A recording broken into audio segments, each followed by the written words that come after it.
Ei pessoal, é o Greg da Apple Explained, e hoje vamos explorar a história do design do iPhone. Este tópico venceu a votação da semana passada. Se você não votou, inscreva-se para participar. Assim, as enquetes de votação surgirão no feed do seu celular, e você poderá me dizer qual vídeo deseja ver a seguir. Então, o iPhone é talvez o smartphone mais icônico já feito, e isso se deve em grande parte ao seu design incrível, que era sem precedentes em 2007, quando foi revelado pela primeira vez. Basta olhar para alguns dos smartphones da época, eles nem parecem estar na mesma categoria que o iPhone. E é por isso que todos ficaram chocados com sua introdução, porque o iPhone realmente era, como Steve Jobs disse, pelo menos 5 anos à frente de qualquer outro telefone. E isso pode deixar você se perguntando como a Apple chegou ao design radical do iPhone em primeiro lugar, já que não havia nada parecido na época. Bem, para entender o processo de design da Apple, você primeiro precisa entender a filosofia de design deles. Ao contrário do que muitos pensam, a Apple não projeta produtos apenas para parecerem bons, mas para funcionarem bem. Esse princípio norteia a maioria das decisões de design na empresa. Podemos entender como a Apple queria que o iPhone original funcionasse, tendo uma ideia de como ele foi projetado. Consideremos então o propósito do iPhone. Jobs afirmou que a Apple desejava que ele fosse o smartphone mais inteligente e fácil de usar do mercado. E para executar esse objetivo, a Apple teve que reinventar como um usuário interage com seu smartphone. Ao observarmos os smartphones anteriores ao iPhone, é possível perceber como a experiência do usuário era bem mais complicada. Dezenas de pequenos botões de plástico fixos no lugar, cada um com sua própria função, um pequeno display apresentando um sistema operacional pesado que você poderia navegar com setas, uma bola de rolagem ou touchpad. E como você pode imaginar, essa não era a maneira mais rápida ou fácil de interagir com o conteúdo no seu smartphone. E a Apple encontrou uma maneira melhor. Eles usaram uma tecnologia multitouch com uma grande tela sensível ao toque que funcionava de forma semelhante a um mouse de desktop. Com apenas um dedo, os usuários podiam navegar até o conteúdo desejado com um único toque, uma maneira muito mais natural e simples de usar um smartphone. Isso também significava que o dispositivo não precisava mais de um teclado de plástico fixo com vários botões diferentes. Em vez disso, a Apple usou o espaço extra para incluir uma tela multitouch maior de 3,5 polegadas, algo inédito em smartphones concorrentes. Porém, isso não implicava na ausência de botões no iPhone, porque algo chamado botão Home foi incluído, que servia uma única função em todo o sistema operacional, que era retornar o usuário para a tela inicial de onde quer que ele estivesse. Se você imaginar como seria um telefone com esses recursos, provavelmente não está muito longe do que o iPhone original se tornou. Porque a Apple é previsível em um aspecto, e isso é quando se trata de sua estética de design simples e direta. Portanto, a Apple não buscava criar um telefone com o design mais atraente. Eles buscavam criar um telefone com a melhor experiência de usuário e funcionalidades que definiram o visual final do iPhone. Agora, outra característica marcante do iPhone original era a grande seção de plástico preto na parte de trás, que parecia interromper o belo painel de alumínio. Mas não importava para a Apple se alguns achavam feio, pois servia a uma função necessária. Isso garantia uma forte conexão de antena, pois o alumínio impedia a passagem de sinais de rádio. Mais adiante no vídeo, veremos outros exemplos de decisões de design da Apple que parecem desagradáveis. Então essa é parte da história por trás do design do iPhone original, mas e os outros? O iPhone seguiu uma trajetória interessante desde 2007, com o que alguns consideram altos e baixos. Então eu vou discutir cada modelo de iPhone que recebeu um grande redesign, o que exclui todas as iterações S e alguns outros. Vamos começar discutindo o primeiro redesign do iPhone em 2008 com o iPhone 3G. E como o nome sugere, este modelo funcionava nas redes 3G mais rápidas da AT&T, o que trouxe alguns desafios. A Apple optou pela rede Edge mais lenta no iPhone original, para economizar bateria.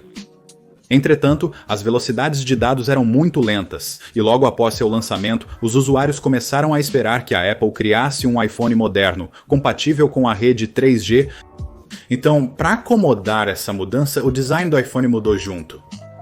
Agora, deixando de lado a traseira de alumínio por uma totalmente de plástico, o que novamente permitiu que os sinais de rádio passassem sem dificuldade. E a forte intensidade do sinal no iPhone 3G era crucial, já que um sinal fraco colocava ainda mais demanda na bateria do dispositivo. Como a bateria do 3G era menor que a do antecessor, era necessário economizar o máximo de energia possível. O iPhone 4 mudou completamente o rumo das coisas. A Apple abandonou a parte traseira de plástico em favor de um design todo em vidro, com uma faixa de aço inoxidável contornando as laterais. Agora, a mudança de plástico para vidro provavelmente foi para prevenir arranhões, já que o vidro é um material muito mais duro, embora seja mais suscetível a estilhaçar. A maior mudança de design do iPhone 4 foi possivelmente a faixa de aço inoxidável. Nesse ponto, a Apple fez outra decisão de design surpreendente ao permitir que linhas desagradáveis interrompessem a continuidade da faixa de aço. Mas isso foi resultado da Apple integrar o sistema de antena na própria faixa, outra decisão baseada na função em vez de pura estética. Agora, o próximo grande redesign veio com o iPhone 5 em 2012 e é amplamente considerado um dos melhores. Apresentava um elegante corpo de alumínio com bordas chanfradas de diamante e seções de vidro bem posicionadas na traseira. Além disso, este design era 18% mais fino, 20% mais leve e 12% menor em volume do que o iPhone 4S.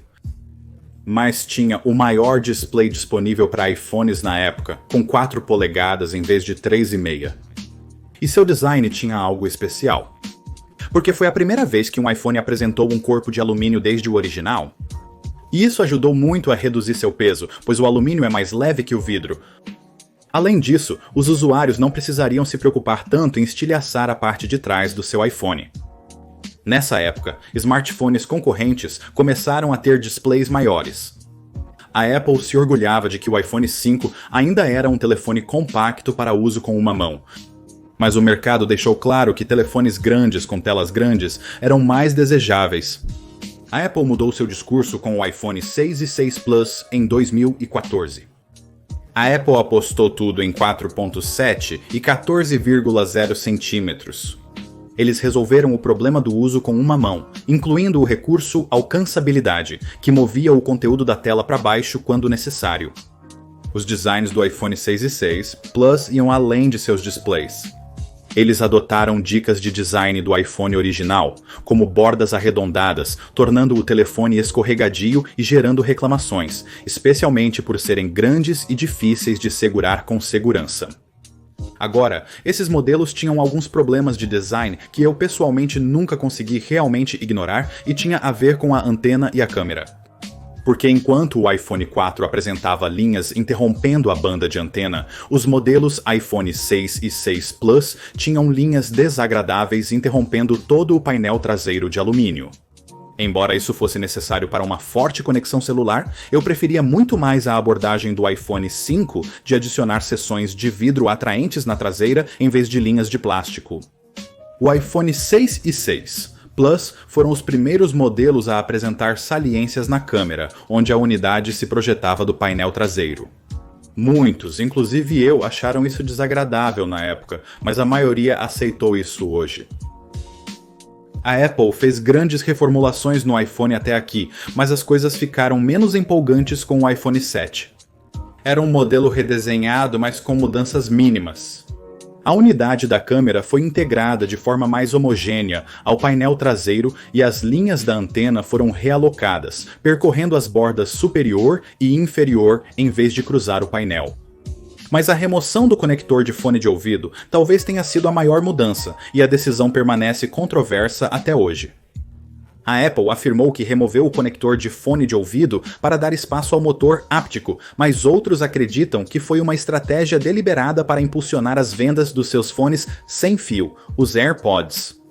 O iPhone 8, lançado em 2017, apenas um ano após o anterior, trouxe outra reformulação de design. Contudo, não foi uma mudança tão drástica quanto com os iPhones 4, 5 ou 6. O iPhone 8 trouxe carregamento sem fio, exigindo traseira de vidro em vez de alumínio, o que o tornou um pouco mais pesado que o iPhone 7, e trouxe de volta o medo de estilhaçar a traseira, como no iPhone 4. Não houve muitas mudanças no design do iPhone 8, provavelmente porque um segundo modelo de iPhone recebeu mais atenção e recursos da Apple. Esse foi o iPhone X apresentado juntamente com o iPhone 8.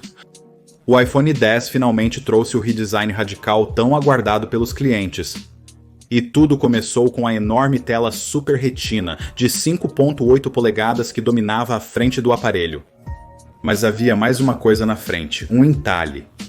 Mais uma decisão de design motivada pela função, não pela aparência. O entalhe do iPhone X recebeu muitas críticas da comunidade de tecnologia, com alguns dizendo que ele arruinou a tela de ponta a ponta do dispositivo. Porém, a função do entalhe é bem interessante, porque ele abriga algumas das tecnologias mais incríveis trazidas para qualquer iPhone. E isso é o sistema de câmera TrueDepth, que permite ótimos recursos como o Face Identificação e o modo retrato para selfies. Quero focar no Face Identificação, pois acredito que ele muda fundamentalmente como os usuários interagem com seus iPhones. Inicialmente, códigos de acesso mantinham nossos iPhones protegidos. Usar um código de acesso era o método mais demorado e inconveniente de proteger dispositivos. Então veio o Touch Identificação, tornando as coisas muito mais rápidas, pois bastava apoiar o polegar no botão Home. Mas o Face Identificação realiza algo muito interessante. Ele permite que você proteja seu telefone sem fazer nada diferente de quando ele não está seguro. Olhar para o telefone, com ou sem Face ID ativado, adiciona um nível inédito de conveniência para desbloquear o iPhone. Acredito que o entalhe é uma adição bem-vinda ao iPhone, tornando o uso do dispositivo ainda mais simples e fácil, o que tem sido o objetivo de design da Apple para o iPhone desde o início. Devo mencionar que o iPhone X adiciona uma banda de aço inoxidável polido e uma traseira de vidro que não só parecem incríveis juntas, mas permitem características que tornam o iPhone ainda mais inteligente e fácil de usar. Essa foi a história do design do iPhone. Para votar no próximo tópico, inscreva-se no canal. Obrigado por assistir, até a próxima!